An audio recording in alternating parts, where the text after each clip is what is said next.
Black Friday shopping shifting in 2020 as the holiday shopping season begins. Many retailers are offering early deals, not just this Friday. They're anticipating consumers will stay at home and order rather than flood brick-and-mortar stores.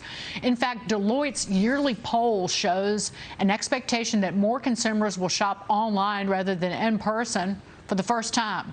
Joining us now to weigh in, Storch Advisors CEO, former Toys R Us CEO, former Target Vice Chairman Jerry Storch, and of course, joining the conversation all morning long, Lee Carter and Mitch Rochelle. Jerry, what do you expect? What are you already seeing from retailers? Haul out the holly. We need a little Christmas now. Sales have been very strong all season. So it really kicked off with Amazon Prime Days, but it's been Black Friday ever since then. Look at today's ads. Target, Black Friday deals now. Walmart, Black Friday deals for days. Best Buy, our Black Friday is here. There's dozens of them, and it's Monday. It's not Friday. So they pulled forward a little bit of sales, but I believe that Thanksgiving is the bell that kicks off the holiday shopping season. Most people have money. They have time on their hands. They're going to shop. I'm not worried at all. The consumer is going to lead us out of this. Well, how do you stir, Jerry, the holiday spirit online? Again, people do want to go into the stores because it puts them in a mood. And particularly during the pandemic shutdowns, it has given them something to do with stores that are open. You know, you got the music, you have all the decorations, but how do you change that with online? Like, what are some of these retailers doing? Well, we're all spending a lot of time online. We've been doing that for years. The pandemic has greatly accelerated that. Sales online in the month of October are up 29%. 29% versus the prior pre-pandemic year. So we're living online. We're seeing constant ads, constant ideas, about what you can spend your money on. I've seen Black Friday hundreds of times every time that I even open my email. So consumers know when it is. They know what time of the year it is. Christmas always comes, and this year it's going to come more than ever. The spending will differ.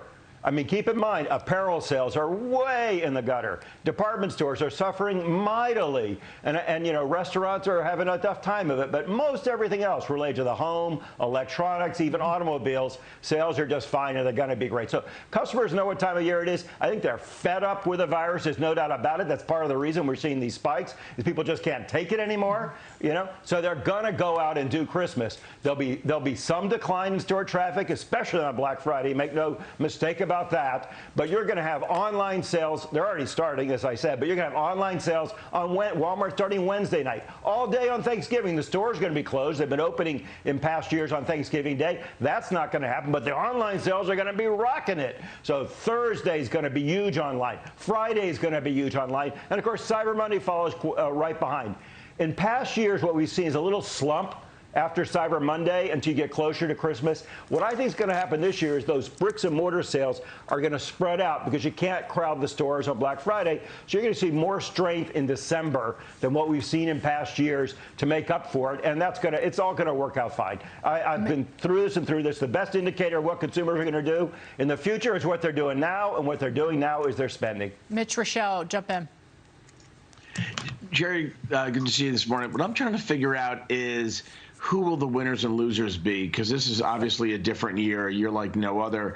And the brick and mortar retailers, have to pivot and change their model. But at the end of the day, when we're sort of counting all the chips in January, who are the real winners going to be in the brick and mortar space? Well, I think this is an open book exam. We've already seen the answers, and it's going to continue. So Amazon has, of course, done great and is going to continue to knock it out of the park. I mean, they're the dominant force online.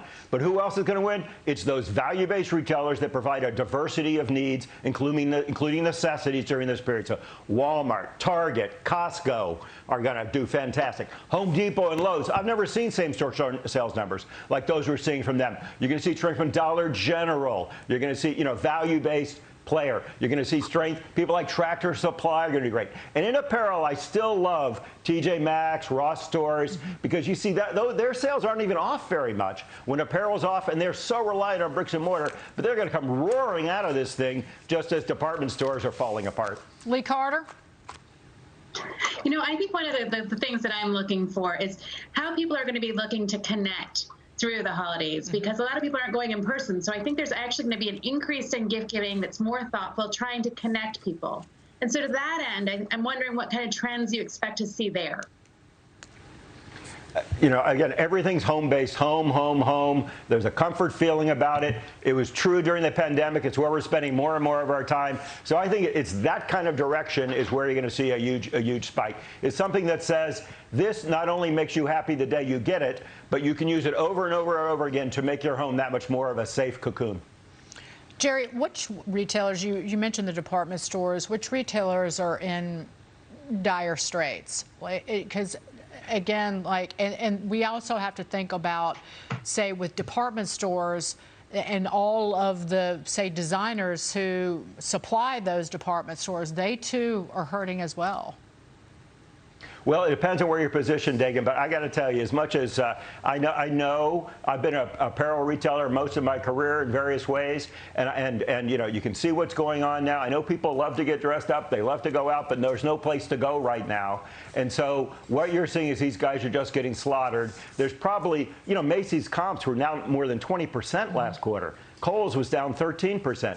You know, this is just devastating to them, and they cannot make it up online because people don't want to buy it online when they have nowhere to go. So what's really going on is, in the bigger picture, the U.S. has, get this right now, 2 to 3 times the retail square footage that we need. The pandemic accelerated what would have happened over 5 years. All those people have to go bankrupt, and so many of them are apparel-based retailers, and you've already seen it this year with record bankruptcies. It's just starting. It's going to be a lot worse after the holidays when they don't get the holidays they expected and can't get the financing, and they won't have the turnaround after the pandemic that some people expect them to have. So I think it's apparel-based retailers you need to watch. There's one in the news almost every week. I think Francesca's was last week. Doesn't matter. There's tons of them. Look at for people who are relying on the shopping malls for traffic, who cannot generate their own, who cannot make money selling it online. They're in huge trouble. A lot of these brands, if they're good enough, they're going vertical. They're saying, the heck with you, I don't need department stores anymore. I'm going to sell directly to you. Look at Nike and their amazing success doing that. They're going to ship. Exactly. No, it's a lot of small. It's a lot of small apparel retailers that really relied on the distribution through department stores and the like. That they have online presences, but not enough to offset the sales that they've lost from, say, the department stores, and they've been caught flat-footed, and it's just really devastating to a whole generation of creatives. I mean, I believe in resurgence, but it's really, really horrific out there. It will take many years, and meanwhile, you know, you've mentioned this before, Dagan. I've heard you talk about it. Mom and pops are just in huge trouble. They cannot keep up technologically with what's required in this era. They do not have the financial stability to do it, and a lot of times they're very specialized in an area that's really taking it on the chin. They don't sell groceries, so they can't pull people in with that and sell you a beautiful T-shirt when you're there or something. So they're in big trouble. A huge contraction into the hands of a few big players, and it's going to take a long time, if ever, for it to unwind. Right. I'm personally just trying to get out there and spend my money with the kind of small stores as I can, rather than relying on the large online retailers. And I'll just point this out. The TSA said that they screened in the United States 1.05 million airline passengers on Sunday. It's the highest since mid-March. So if you can go and get on a plane, you can go out and shop, and you can patronize those retailers that are hurting the most. Jerry Storch, thank you so much. Great to see you, sir, always.